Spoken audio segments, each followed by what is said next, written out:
Hello students, N के Mittal law class में आपका स्वागत है। जैसा कि आप जानते ही हैं, हम Hindu minority and guardianship act 1956 से रिलेटेड अपने सेक्शंस कवर कर रहे हैं। मोस्ट इम्पॉर्टेंट सेक्शंस कवर कर रहे हैं, जिसमें हमारी जो अब से प्रीवियस क्लास हो चुकी थी, अब तक हमने 2 क्लास अपनी कवर कर ली थी इससे रिलेटेड। इसमें हमने सेक्शन 6 को, जो कि नेचुरल गार्जियन से रिलेट करता है, और डेफिनेशंस के पोर्शंस को भी कवर कर लिया था। आज हम यहाँ पर बात करने जा रहे थे पावर ऑफ नेचुरल गार्जियन की। आप जैसा कि जानते भी हैं कि नेचुरल गार्जियन को हमने अभी इससे ठीक पहले वाली क्लास में, प्रीवियस क्लास में जान लिया था, जो कि सेक्शन 6 से रिलेट कर रहे थे। अब हम यहाँ पे जानेंगे कि जो नेचुरल गार्जियन है उनके पास क्या शक्तियाँ होती हैं, जो कि सेक्शन 8 में रिलेट करती हैं। सबसे पहले सेक्शन 8 का subsection 1 point, the natural guardian of a Hindu minor has power.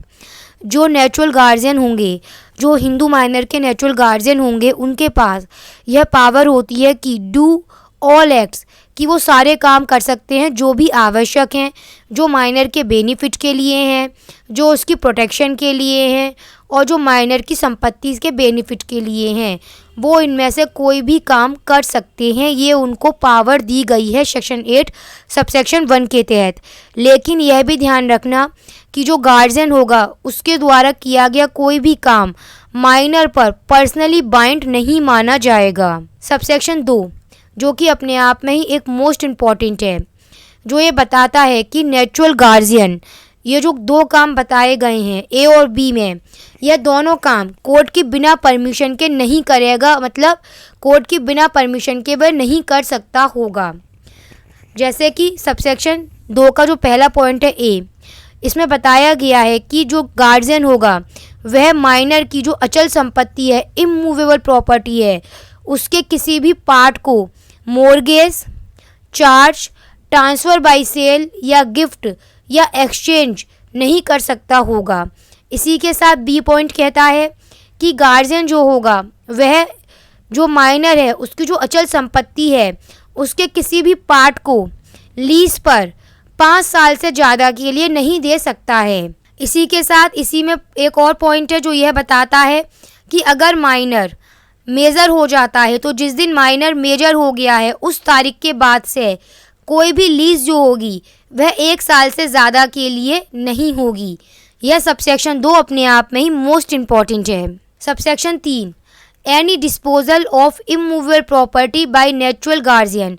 ध्यान रखना, सबसेक्शन 1 और सबसेक्शन 2 में जो पॉइंट बताए गए हैं, अगर कोई भी नेचुरल गार्जियन किसी इमूवेबल प्रॉपर्टी को डिस्पोज करते समय सबसेक्शन 1 या सबसेक्शन 2 में बताए गए पॉइंट्स को कॉन्ट्रावेंशन करता है, मतलब उनका वॉयलेशन करता है, तो यहाँ पर उसके द्वारा किया गया यह एक्ट माइनर के बिहाफ पर या कोई व्यक्ति जो क्लेम कर रहा है उसके तहत उसके बिहाफ पर उसका यह एक्ट वॉइडेबल माना जाएगा।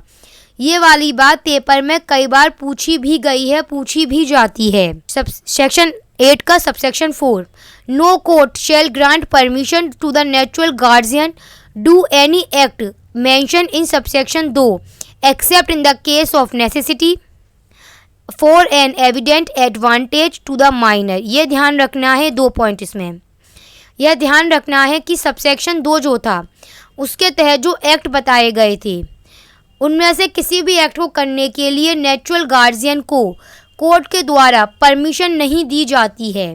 कोर्ट नेचुरल गार्जियन को वो काम करने की परमिशन नहीं देता है जो सबसेक्शन 2 में बताए गए हैं। लेकिन अगर वहाँ पर ऐसा आवश्यक है, ऐसा करना माइनर के बेनिफिट के लिए है, तब हाँ ऐसी परमिशन दी जा सकेगी, क्योंकि यह उनका एक्सेप्शन है। सबसेक्शन 5, यह पॉइंट्स ऐसे हैं जो आपको याद रखना ज़रूरी हैं। ये सबसेक्शन 5 समझ लीजिए क्या कह रहा है। आपको ध्यान रखना होगा कि जब कोर्ट की, हमने सबसेक्शन 2 में क्या कही थी, हमने सबसेक्शन 2 में बताया था previous permission of court, court की प्रीवियस परमिशन लेनी होगी पहले नेचुरल गार्जियन को।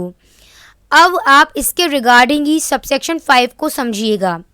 इसमें यह बताया गया है कि जब भी कोई एप्लीकेशन सबसेक्शन 2 के तहत लगाई जाएगी, N application for obtaining the permission of the court under subsection 2 subsection 2 के तहत जो एक्ट बताए गए हैं उन्हें करने के लिए परमिशन चाहिए कोर्ट की, और वहाँ पर इसके रिगार्डिंग एप्लीकेशन लगाई जाएगी। अब वहाँ पर जो एप्लीकेशन लगाई जाएगी वो ऐसी मानी जाएगी जैसे कि मानो वो application guardian and wards act 1890 के तहत लगाई गई है।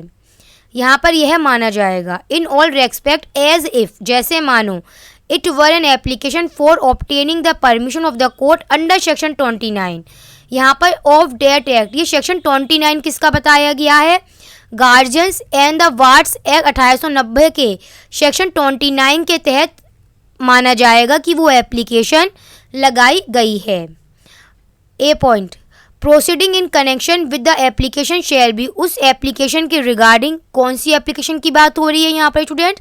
सबसेक्शन 2 के तहत, इसी एक्ट के सबसेक्शन 2 के तहत जो एप्लीकेशन लगाई गई है उस एप्लीकेशन पे किस तरह की प्रोसीडिंग होगी, शैल बी डीम, तो वहाँ पर यह माना जाएगा यह प्रोसीडिंग ठीक वैसे ही होगी जो कि सेक्शन 4A में बताई गई है। सेक्शन 4A किसका है यहाँ पर? ये गार्जियन एंड वार्ड्स एक्ट 1890 के अंतर्गत।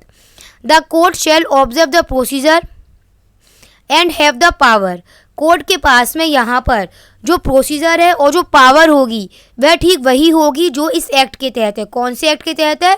गार्जियन एंड वार्ड्स एक्ट के सेक्शन 31 के सब सेक्शन 2, 3 और 4 में बताई गई है।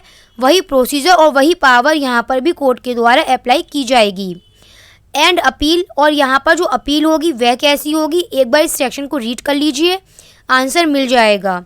N appeal shall lie from an order of the court refusing permission to natural guardian to do any of the act. याद रखिएगा, अगर नेचुरल गार्जियन के द्वारा जब एप्लीकेशन लगाई गई है जो एक्ट सबसेक्शन 2 में बताए गए थे उसको करने के लिए, लेकिन अगर उसकी वह एप्लीकेशन रिफ्यूज़ कर दी जाती है, एप्लीकेशन क्या हो गया? रिफ्यूज़ हो गई है, तो फिर उस एप्लीकेशन के, तो अगर एप्लीकेशन रिफ्यूज़ हो गई है तो ऐसे ऑर्डर के लिए जो अपील होगी वह कैसी होगी? वह ठीक वैसी ही होगी जैसे और अपील मामूली तौर पर की जाती हैं। देखिए इसमें लिखा भी है, to which appeal ordinary lie from the decision of the court. ये चीज़ भी कई बार एग्ज़ाम में पूछी जा सकती है। अब हम आते हैं सबसेक्शन 6 पर। यहाँ पर कोर्ट का मतलब क्या है? कोर्ट का मतलब यहाँ पर city civil court, city civil court, district court, या फिर ऐसी कोर्ट से भी माना जाएगा जिसको गार्जियन एंड वार्ड्स एक्ट के सेक्शन 4A के तहत एम्पावर किया गया है। अब कौन सी यहाँ पर कौन सी city civil court, district court या फिर ऐसी कोर्ट आ रही हैं जिनको गार्जियन वार्ड्स एक्ट के सेक्शन 4A के तहत एम्पावर किया गया है? तो यहाँ पर वह कोर्ट्स आएंगी जिनकी लोकल लिमिट्स के अंतर्गत, जिनके अंतर्गत वह इमूवेबल प्रॉपर्टी स्थापित होगी, वह कोर्ट यहाँ पर आएगी। और दूसरा, या फिर वह कोर्ट्स भी यहाँ और एंड इसमें वह कोर्ट्स यहाँ पर city civil court, district court और the guardian wards act section 4A के तहत एम्पावर जो कोर्ट की गई हैं वह भी इसमें आएंगी। कौन सी? Where immovable property is situated within the jurisdiction of the more than one. अगर कोई इमूवेबल प्रॉपर्टी है, उसके कई पार्ट्स हैं और उसका एक पार्ट एक कोर्ट के तहत आ रहा है, दूसरा पार्ट दूसरे कोर्ट के जुरिडिक्शन में आ रहा है, तो वो भी यहाँ पर इसमें माना जाएगा। देखिए इसकी लैंग्वेज देख लीजिए, यही कह रही है where the immovable property is situated within the jurisdiction of more than one such court means the court within the local limit. तो यहाँ पर ऐसा कोर्ट मतलब within the local limits of whose jurisdiction any portion of the property is situated. तो I think आपका court का यहाँ पर मीनिंग क्लियर हो चुका है। तो स्टूडेंट्स, आज हमने यहाँ पर अपनी तरफ से सेक्शन 8 को कवर कर लिया है। जो भी इससे रिलेटेड इंपॉर्टेंट एस्पेक्ट्स थे हमने उनको भी आपके लिए यहाँ पर कंप्लीट एंड क्लियरिफाई कर दिया है।